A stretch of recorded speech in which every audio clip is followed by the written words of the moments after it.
Good morning, I'm Kenneth Moten. And I'm Kaylee Hartung. Here are the top 5 things to know this Wednesday. Number 1, the impeachment showdown in Washington. U.S. diplomat Bill Taylor has delivered the most damning testimony against President Trump since the start of the impeachment inquiry. He said the president was directly involved in using military aid as leverage to pressure Ukraine to investigate his political rivals. The White House is dismissing the testimony as hearsay. Number 2, the senior Trump administration official who anonymously wrote a scathing op-ed last year is about to publish a tell-all book. In the initial essay in the New York Times, the official claimed to be acting as part of a resistance inside the government, saying many within the administration were actively blocking some of the president's orders. And the person described the president's leadership style as petty and ineffective. The book, out next month, is being promoted as an unprecedented behind-the-scenes portrait of the Trump presidency. On to number 3, Turkey and Russia have reached a deal to divide control of Syria, cementing their power as they push the Kurds away from the border. After holding talks in Russia, Vladimir Putin and Turkey's President Erdogan said their forces will now patrol the border. They're giving Kurdish fighters a new deadline, 6 days to exit the region. The Kurds may have little choice but to accept the deal after the withdrawal of U.S. troops. Meanwhile, the Washington Post reports a prayer event for the Kurdish people, which was scheduled at the Trump Hotel in Washington, has now been canceled due to security concerns. We head to Maryland for number 4, and a terrifying scene as a tree falls right into a home. The 2 teenage girls in the living room were not seriously hurt. Their father credits a steel refrigerator for protecting them and saving their lives. The house was seriously damaged, so the family has moved into a hotel. A fundraising website has now been set up to help them rebuild. It's raised about $1,000 so far. And finally, number 5, the new logo for the Paris Olympics is getting torched online. Organizers say it combines the Olympic torch with Marianne, the young woman who has symbolized the French Republic for more than 200 years. You see the bottom lips near the bottom there. Those who don't like it say it looks like a logo for a hair salon or a dating service. Someone even suggested swiping left on the design. Ouch! Doesn't look too bad.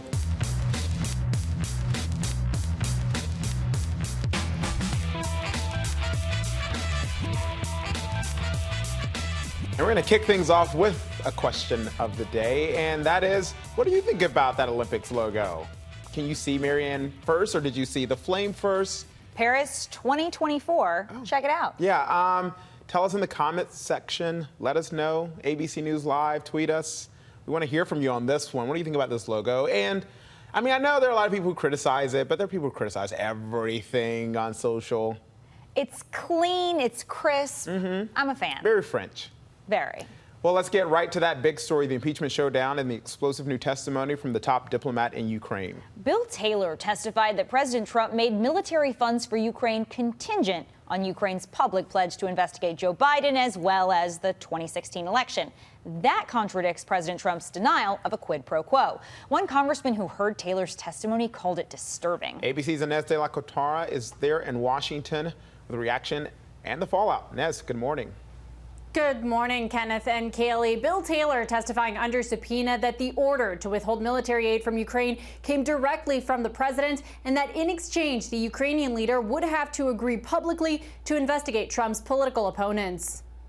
Overnight, Vice President Pence insisting there was no quid pro quo when President Trump asked the leader of Ukraine to investigate his political opponents. The American people can read the transcript of the phone call the president had with President Zelensky, and they will see there was no quid pro quo.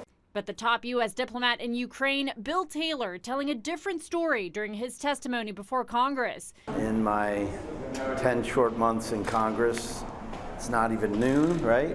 And this is my most disturbing day in Congress so far. Democrats in the room say there were audible gasps as Taylor detailed the White House pressure campaign on Ukraine. Taylor says he was given no official reason for why millions of dollars in foreign aid was held up, but that U.S. ambassador to the EU, Gordon Sondland, told him Trump wanted the Ukrainian president to announce a public investigation into his Democratic rivals.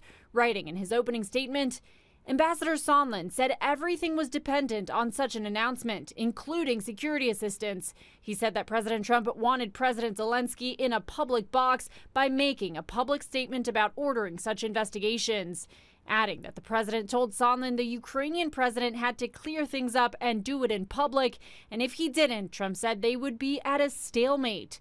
The White House now calling Taylor's testimony a triple hearsay, with some of the president's biggest supporters still standing by him and blasting the impeachment probe. This is fundamentally un-American, and until it changes, I will fight back as hard as I can. And later today, Deputy Assistant Secretary of Defense Laura Cooper is expected to testify. Kaylee and Kenneth. Inez, thank you so much. And former Vice President Joe Biden was among those who criticized President Trump Tuesday for describing the impeachment investigation as a lynching. Biden blasted Trump saying, quote, "Impeachment is not a lynching. It's part of our Constitution." But Biden was later forced to apologize after an old interview surfaced of him making a similar comparison about the impeachment of President Clinton back in 1998. Take a listen.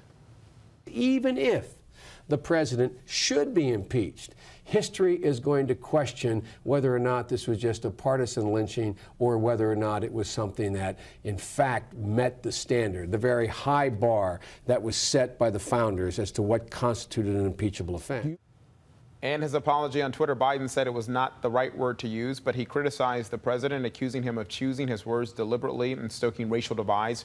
Records show at least 5 Democrats in 1998 publicly called Bill Clinton's impeachment a lynching. 3 of them were black. The Chicago teachers' strike enters its 7th day this morning. 34,000 union employees plan a large rally today targeting the mayor's budget address. Police warn some downtown streets will be closed during the morning commute. Classes are again canceled today, although buildings are open for students. 2 students at the University of Connecticut have been charged after shouting a racial slur outside student apartments. They were among a group seen walking through a parking lot and screaming the slur nearly 2 weeks ago. The 2 white 21-year-olds say they were playing a game in which they dared each other to scream offensive words. Both could face up to a year in prison. And an urgent search is underway for a missing West Point cadet. Military officials say Cade Carita was from Southern California. He's been missing since Friday. The 20-year-old failed to show up for a military skills competition at the New York Military Academy. An M4 rifle is also missing, but West Point officials say Carita may be a danger to himself, but not to the public. New video just in from Hawaii of this brush fire on Maui that can be seen for miles around. It has burned almost 1,000 acres and is threatening homes. At least 1 house has been damaged and some residents have been evacuated. Officials also have closed a nearby airport used by private planes. Former President Jimmy Carter remains in the hospital after falling in his Georgia home. Carter suffered a minor pelvic fracture, but aides say he's in good spirits. This is his 2nd fall in less than a month and his 3rd since May. At 95 years old, he is the oldest living former president. No word yet on when he might be released from the hospital, though. And now to a possible breakthrough for the treatment of Alzheimer's disease. The drug company Biogen says it will seek FDA approval for a medication to treat people with the earliest signs of the disease. Earlier this year, Biogen scrapped research saying the drug didn't work. The company now says that new analysis suggests it was effective in higher doses. But some experts are skeptical for several reasons, including the fact that the company has not released the data. And a New Jersey man says his Apple Watch saved his life. James Prudenciano was hiking with a friend when they got lost in the woods. Trying to get out, they fell over a ledge. But while his friend was okay, Prudenciano landed on a rock and suffered 3 fractures in his back. He thought he was going to die. That is when the Apple Watch came to his rescue. I just remember hearing 911, what's your emergency? And my Apple Watch started talking to me. And I bought it. And it saved my life. Prudenciano purchased the watch 2 days before going on that hike. He was messing around with the phone and activated the fall detection feature. It alerts emergency contacts and calls 911 when it detects a user's fallen. He can name, if he doesn't have any children, he can name the firstborn Siri. Thank you, Siri. For saving my life. Coming up, the new deal between Russia and Turkey on Syria. And how it will affect the Kurds after this.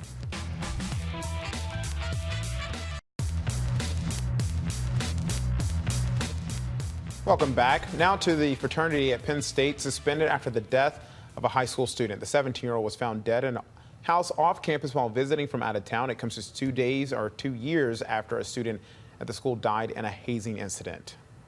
This morning, a fraternity at Penn State is suspended after the death of a visiting high school senior. Officers were called to an off-campus house where police say they found 17-year-old Jack Schoenig in cardiac arrest. He was pronounced dead at the scene. Police say there were no signs of trauma, and several witnesses were present when the teen fell unconscious. At his high school in Erie, Pennsylvania, a memorial is now set up outside Schoenig's locker, with his number 11 hockey jersey hanging. Friends describe him as larger than life. Right now, there are no allegations of hazing or alcohol connected to Schoenig's death. The house where police found him was not the fraternity's official residence, but the university immediately suspended the Alpha Delta chapter of Chi Phi. The head of the fraternity's national chapter says is deeply saddened by Schoenig's death, adding, though the at-issue incident occurred off campus at a house that is not owned by Chi Phi, the Chi Phi fraternity will assist the investigation by university and local officials in any way possible. Schoenig's death comes 2 years after student Timothy Piazza died following a night of hazing and drinking at a different frat house. That fraternity has been permanently banned from Penn State. The coroner is waiting for test results before ruling on Schoenig's cause of death. Moving on now to Turkey and Russia, cementing their power in Syria as that fragile ceasefire expires and Syrian Kurds are being forced to give up more territory. The accord reached by Vladimir Putin and President Erdogan comes after President Trump's abrupt decision to withdraw U.S. troops, leaving a vacuum in the war-torn country. So let's go across the pond now to Julia McFarland in the London Bureau for more. Julia, good morning. What does this deal mean for the region? So, as you say, the Turkish President Erdogan met with the Russian President Vladimir Putin on the Black Sea resort of Sochi, and it took them 6 hours to flesh out an agreement on the situation in northeast Syria.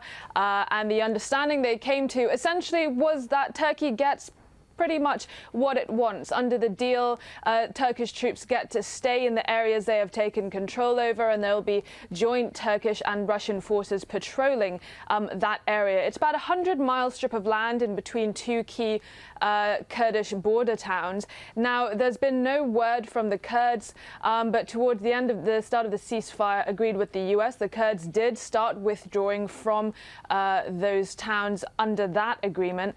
Now, this announcement of the Turkish-Russian understanding came just hours before Senate Majority Leader Mitch McConnell warned, "We do not want to be driving a further NATO ally into the arms of Russia." Guys, that's more or less exactly what's happened. Turmoil there in Syria, but also in Chile for very different reasons. There, at least 15 people are dead after nearly a week of violent protests. Much of the nation is now under a state of emergency. Explain to us what started these protests. How did we get here? Exactly. So 15 people have died so far, as you say, and 5,000 people have been detained. The last few days, we've seen quite a lot of violence from Chile. Now, this all started, the protest was sparked by a rise in metro prices. High school kids were jumping turnstiles, and low-wage workers, because they just couldn't afford to get around the cities. Now, the president, Sebastián Piñera, he has tried to spin this. He said, we want to use this instability as an opportunity to reset and to implement some reforms that we really should have done before now to try and prevent these protests from breaking out. He has introduced a number of things like lowering energy prices and raising pensions. So now the whole country is waiting to see if that satiates the protesters' demands. But it has been a lot of violent clashes over the last few days now.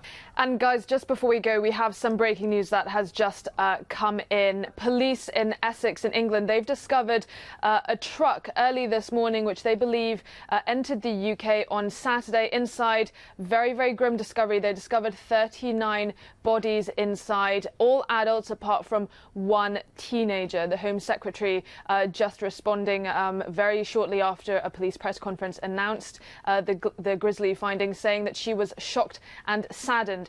A 25-year-old man from Northern Ireland has been arrested, and there is an investigation ongoing.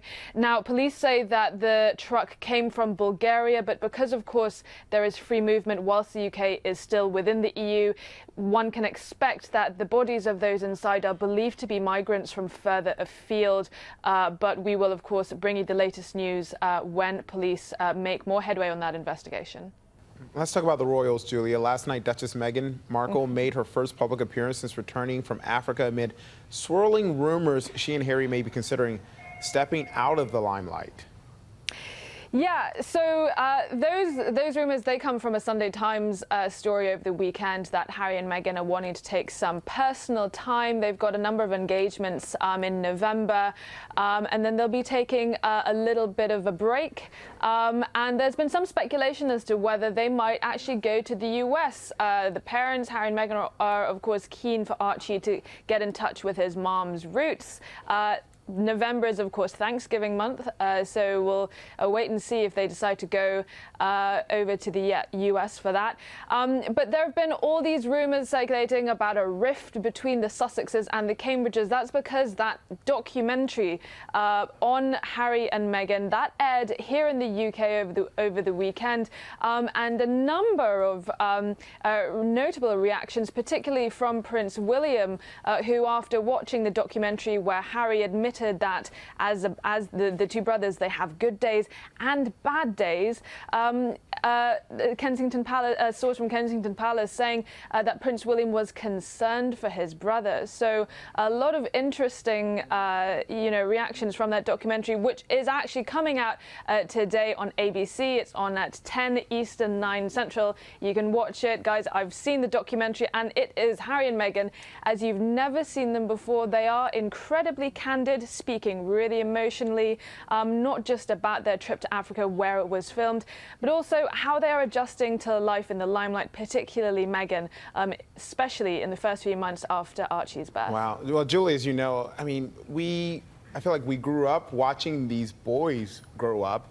We feel for them when and continue to feel for them, especially after the death of their mother so long ago, but it still touches all of us.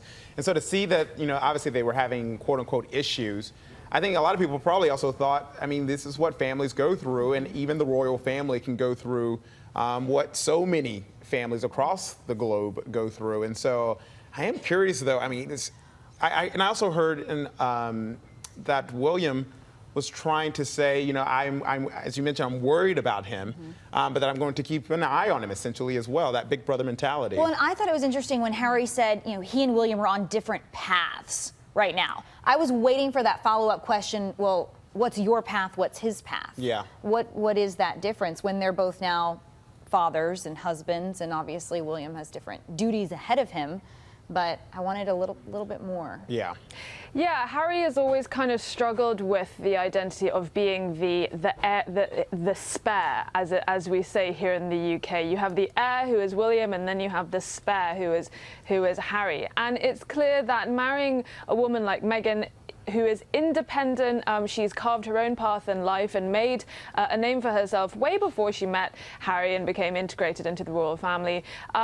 Clearly their role may be shaped, and they may take their own path in a way that William and Kate really cannot diverge from the traditions and the role that is expected of them. That's a very good point. But it's interesting that these two, that the Sussexes and the Cambridges, they seem to be doing a lot of communication through the media, in a sense, releasing statements. Don't they just get together for dinner? Like, apparently not. Doesn't seem that way. Have a barbecue, some beers, sort out all their problems. Yeah. I'm sure that we can work it out. Because that's what brothers do, right? Guys, that is what brothers do. Well, we're rooting for them because they are the brothers who we've been watching for a long time, and so we hope that all of it works out for them. Julia, thank you so much. Don't miss the documentary tonight. It's yes. You guys will like it a lot. The bosses will be very glad that you said that. Yeah, so great reminder. Thank you, Julia. It's true. I watched it a few days ago. Love it. Hey, let's check our notifications, starting with a topical rather. It could be in the tropics. It could be in the tropics. Because it's like a bikini. What do they call this little one piece? Well, it's here? a one piece. It looks like she's wearing floaties, though, if that's what it is. Oh. This Halloween costume for 2019. Yeah, that's a sexy, sold-out Popeye's chicken sandwich, if you couldn't tell before I told you what it was. The best thing about Halloween, obviously, when people do costumes that are just very timely, newsworthy ones, I mean, we're already thinking of some here. And put it on a nude, tight leotard and see what happens. There it is. Next up, a woman being called a medical mystery for, get this, having the hiccups for 12 years. This woman right here The doctors think that she may have had a stroke during pregnancy that sparked all of this, and the fact that she's had the hiccups. But 12 years 12 and years, doctors can't figure this out? They can't figure it out. She says that she notices it, but it doesn't really bother her all that much. But she's a nail technician. I'd be nervous, a little nervous with nail polish next to my fingers and a hiccup every now and then coming from my technician. That might keep the nail polish remover handy. And next up, okay, check out this building in Ohio. It's very clearly shaped like a picnic basket, handles and all. It used to, very fittingly, be the home of a basket company. But now it's going to be converted into a luxury hotel. It is, and then apparently they're going to build a big old "Hey Boo Boo," you know, bear from Yogi. The picnic basket. The picnic basket. Yes. Hey Boo Boo. That's all they need now. There you go. That's all they're missing. And did you hear about the farmer in Tennessee? He grew a pumpkin so big, wow, he turned it into a boat. It apparently took him weeks to get all the seeds? The seeds. The innards? What do they call it? Yes, the innards. My question is, I mean, he grew this pumpkin. Yeah. I want to say it's more than 900 pounds. At what point does this boat just rot? Oh, right. I think very soon, especially with the color of that water. Legitimate point. Yeah. But, you know, you have a dream, there you go. Man's just that's what that's all about. Accomplishing goals. I don't know who's ever made a pumpkin out of a boat or a boat out of a pumpkin before, so good on you, farmer from Tennessee. You know, we're in the midst, if you haven't heard, if you haven't been watching this show all week, we're in the midst of Jimmy Kimmel taping his show on the road and bringing it here to our backyard in Brooklyn. I think we've mentioned something about it. As promised, Jimmy's annual pilgrimage back to his native Brooklyn, we sat down with the man, the comedian, you mean you, the legend, to discuss our show and me. Please relax. We're here all week. We're here for just slightly less time than Felicity Huffman will be in prison, so. Jimmy Kimmel back in Brooklyn for night 2 with actor Benedict Cumberbatch and Kelly Ripa. This show is great. I got you here in Brooklyn. Jimmy's sitting down with the celebs in his native BK and helping us out on World News Now. We're that show that comes on like 2 hours after yours ends. Right. So I feel like we have some of the same viewers. We call ours the Insomniacs. Any advice for us on our show, World News Now? I do love the idea that right now it's the middle of the night and the people like me who love being up at night or who are disturbed and can't sleep. Yeah. Or a lot of women are feeding their babies. New moms. They get a lot of new moms. Shout out to the new moms because that's who you really want to connect with. I like because I just like sleeping on this side right here. I'm a serious newsman. That's debatable. That's no, debatable. I mean, I know you've seen the show, right? You've seen the show. But, you know, we still have fun as entertainment. I try to tell a joke. What I've learned, joke telling is hard. So any advice to me at all? Well, surround yourself with sycophants. That's my advice. People who will laugh at anything you say, and then you won't even know you're not funny. Speaking of, your family. See, that's a good joke. 17 seasons in on ABC, and the late-night host has come face-to-face with one celebrity after another. But does he remember the most famous one of them all? Me. I actually tell people we're friends. Oh, you do? Jimmy and I are friends. Are we sure? Hey, Jimmy. Are you sure about that? Yep, I'm sure, Diane. I just have to prove it to Jimmy. Do you remember me, and do you know how many times we've met? How many times have we met? Of course I remember you, but let's see. How many times have we met? I'm going to say, do you know the exact number? I do know the exact number. Because we're friends, Jimmy. You should know this as well. Well, you know, it's weird because you're on TV, and I have seen you.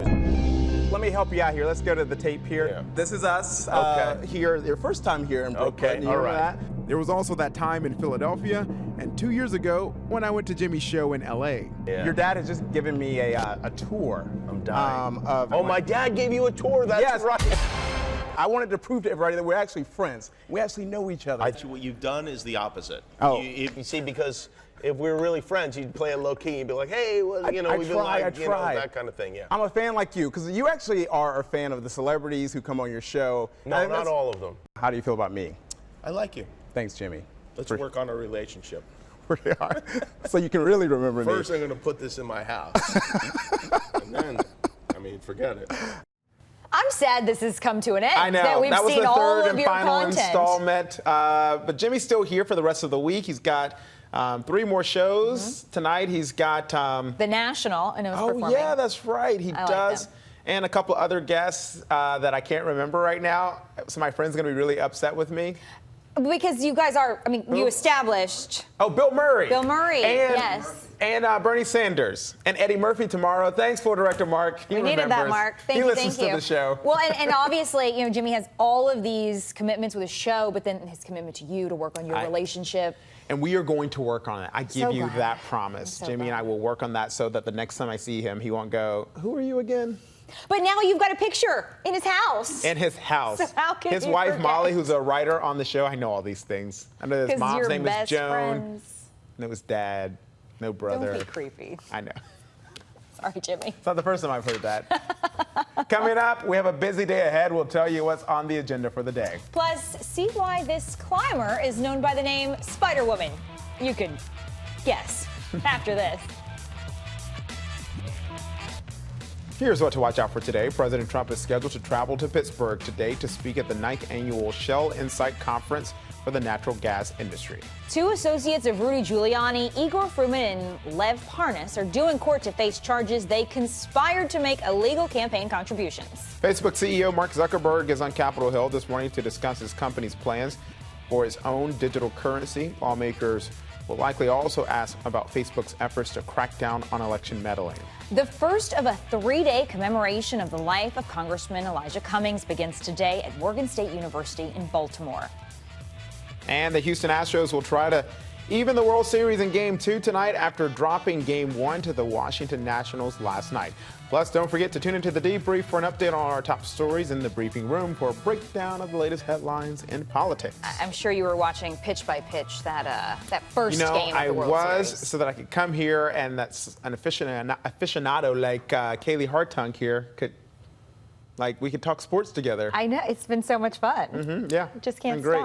stop. Speaking of athletes, we found one with precisely the right nickname. She's known as Spider-Woman. And she just set a new world record for speed climbing.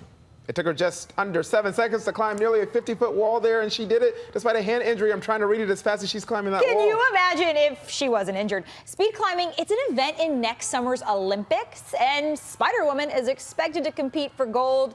I am not betting against her. Can I place a bet in Vegas like now? Well, I need to see some other Spider-Women to I don't see how really they need to. stack up. I don't know that. How could you be faster? I know, than that? because she left that other woman right there. In the dust. Yeah, she did. I didn't know that this was a competition and sport. Now I do. I used to rock climb as a kid, and I was horrible at it until the one time I finally made it to the top, and it was like a Rocky kind of moment. It really was, but I probably that was the end I was of your say, rock climbing today career? I could do it better, but no, I cannot. I got this bad knee. Can't do it. Too bad. And I moisturize these hands all the time, so they're just really soft, and I want to get you them. don't have any eligibility left in college either, so There it there's is. that. That's sports knowledge. Well, that is it for us on this Wednesday morning. We're halfway through the week. Thanks for joining us. Yeah, we'll see Thanks you. for letting me join you. Well, you got one more day. We'll see you tomorrow. Bye.